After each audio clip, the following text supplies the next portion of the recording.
राज्यातील मुख्यमंत्री युवा कार्य प्रशिक्षणार्थ्यांना मुदतवाढ द्या, अन्यथा 4 मार्चपासून देहूतून मंत्रालयाकडे लॉंग मार्च काढणार.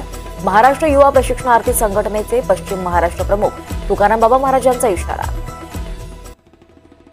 राज्यातल्या मुख्यमंत्री युवा कार्य प्रशिक्षणार्थ्यांचा मुदतवाढीचा प्रश्न राज्य सरकारने येत्या 3 मार्चपर्यंत सोडवावा, अन्यथा 4 मार्चला हजारो प्रशिक्षणार्थ्यांना घेऊन देहूमधून मुंबईकडे लॉंग मार्च काढण्यात जाईल, असा इशारा महाराष्ट्र युवा प्रशिक्षणार्थी संघटनेचे पश्चिम महाराष्ट्र प्रमुख तुकाराम बाबा महाराज यांनी दिलाय. राज्यातील 1.25 लाख मुख्यमंत्री युवा कार्य प्रशिक्षणार्थी कर्मचाऱ्यांची मुदत संपली आहे, त्यामुळे त्यांच्यावर बेरोजगारीची कुऱ्हाड कोसळणार असल्यामुळे मुदतवाढीचा अध्यादेश काढावा अशी मागणी करण्यात आली आहे.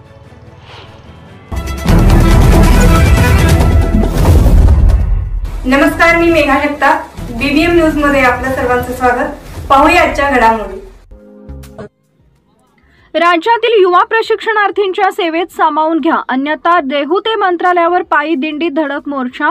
हरिभक्तपरायण तुकाराम बाबा महाराज शासनाला दिले 4 मार्चपर्यंत अल्टिमेट.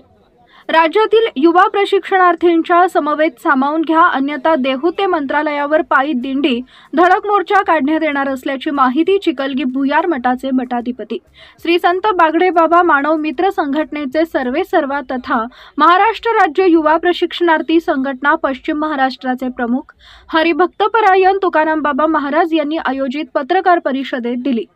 तुकाराम बाबा म्हणाले, राज्यातील मुख्यमंत्री युवा कार्य प्रशिक्षणार्थींच्या न्याय हक्कासाठी 16 जानेवारीला मुंबईच्या आझाद मैदानावर मोर्चा काढला.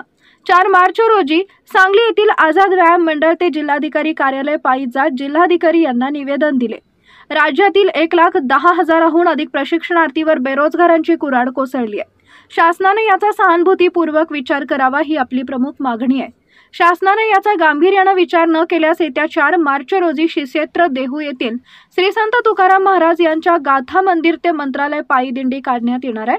या दिंडीत मोर्चात हजारो प्रशिक्षणार्थी सहभागी होणार आहे, तेव्हा शासनाने ती वेळ देऊ नये. 6 महिन्याचं प्रशिक्षण पूर्ण केल्यानंतर इच्छुक उमेदवार ज्या ठिकाणी काम करत असतील त्यांना तिथंच कायमस्वरूपी नोकरी रोजगार मिळते, असं माजी मुख्यमंत्री एकनाथ शिंदे यांनी जाहीर केलंय. त्यानुसार या प्रशिक्षणार्थींना न्याय द्यावा, प्रशिक्षणानंतर कायम रोजगार देण्यात यावा. या ठिकाणी माननीय कलेक्टर साहेबांच्या भेटीसाठी आम्ही आलो. मुख्यमंत्री युवा कार्य प्रशिक्षणाच्या अंतर्गत महाराष्ट्रामधील जे युवक आहेत त्यांच्या प्रश्नाच्या अनुषंगाने गेले अनेक दिवस आंदोलन, रस्ता रोको आंदोलन असतील, मोर्चे असतील, महाराष्ट्रामध्ये पश्चिम महाराष्ट्रामधून असतील किंवा महाराष्ट्रामध्ये असतील अनेक ठिकाणी वेगवेगळ्या माध्यमातून त्या ठिकाणी आपली व्यथा मांडण्याचं काम केलं. आणि त्याच अनुषंगाने माननीय श्री भरतशेठ गोगावले साहेब जेव्हा जतच्या दौऱ्यावर आले त्यावेळेस देखील ते मठावरती आमच्या आले. त्या ठिकाणी सकारात्मक दृष्टीतून आमची व्यथा त्यांना सांगितली आणि त्या अनुषंगाने त्यांच्याशी पाठपुरावा करत असताना माननीय श्री एकनाथजी शिंदे साहेबांची ते सातत्यपूर्वक संपर्कामध्ये होते आणि त्याच अनुषंगाने आमची व्यथा सांगत असताना पूर्ण महाराष्ट्रातल्या युवकांचा जो प्रश्न होता तो सातत्यपूर्वक मुलं काय करायचं या विषयावरती होते. त्याच अनुषंगाने येणाऱ्या महाशिवरात्रीच्या दिवशी आम्ही माननीय भरतशेठ गोगावले साहेबांना फोन लावला की आम्ही पुढल्या आंदोलनाची तयारीला लागलो आहोत, आमची पुढची दिशा काय. तर त्यांनी सांगितलं की आम्ही 2 दिवसात तुम्हाला आम्ही सांगू. 2 दिवस सांगू म्हटल्यानंतर आम्ही 2 दिवस पुन्हा थांबलो आणि काल सकाळी आम्ही माननीय भरतशेठ गोगावले साहेबांच्याकडे पुन्हा आमची मुलं पाठवून दिली. रायगड जिल्ह्यातील जे मुख्यमंत्री वा कार्य प्रशिक्षणामध्ये काम करणारे मुलं आहेत, साहेब आम्ही येऊ का, कसं काय. नाही म्हणजे तुम्ही काय येऊ नका.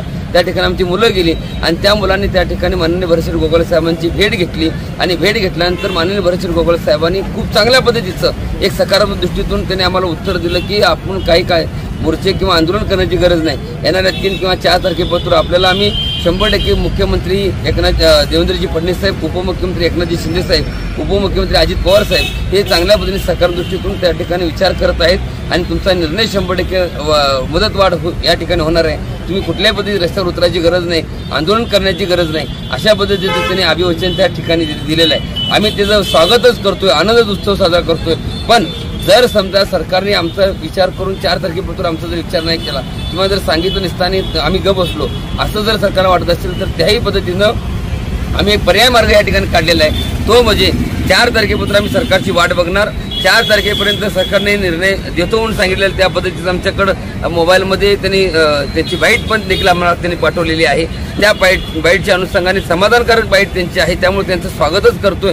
खूप चांगल्या पद्धतीचं मुलांच्या बाबतीत ते सांगितलेलं आहे. आम्ही नुसता फोनवरती बोलल्यानंतर ह्या गोष्टी न संपता त्यांनी स्वतः त्या ठिकाणी बाईट पाठवून देऊन समाधानकारक उत्तर दिले.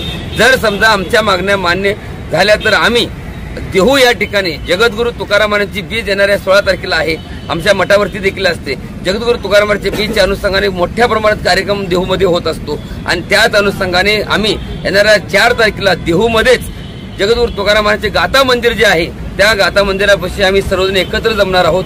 त्या ठिकाणी गाथा मंदिराचं दर्शन घेऊन जगद्गुरू तुकाराम भक्ती आणि शक्तीचे एक प्रतीक त्या ठिकाणी आहे जे महाराष्ट्राने आजमावलेलं आहे. त्या ठिकाणी आम्ही नतमस्तक होऊन माननीय मुख्यमंत्री उपमुख्यमंत्री यांची जी.आर. जर निघाला तर त्याच ठिकाणी आम्ही त्या तिघांचे दत्तमूर्ती या रूपाने बघून त्या ठिकाणी त्यांचा दूध अभिषेक करून आनंद उत्सव साजरा करू.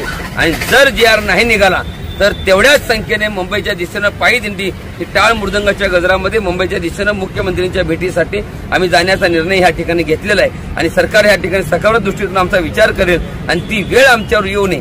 आणि जर वेळ आली तर त्या ठिकाणी जर जी.आर. मिळाला तर आनंद उत्सव साजरा होईल आणि जी.आर. नाही मिळाला तर मुंबईच्या दिशेनं मी लाखोच्या संख्येनं मुलं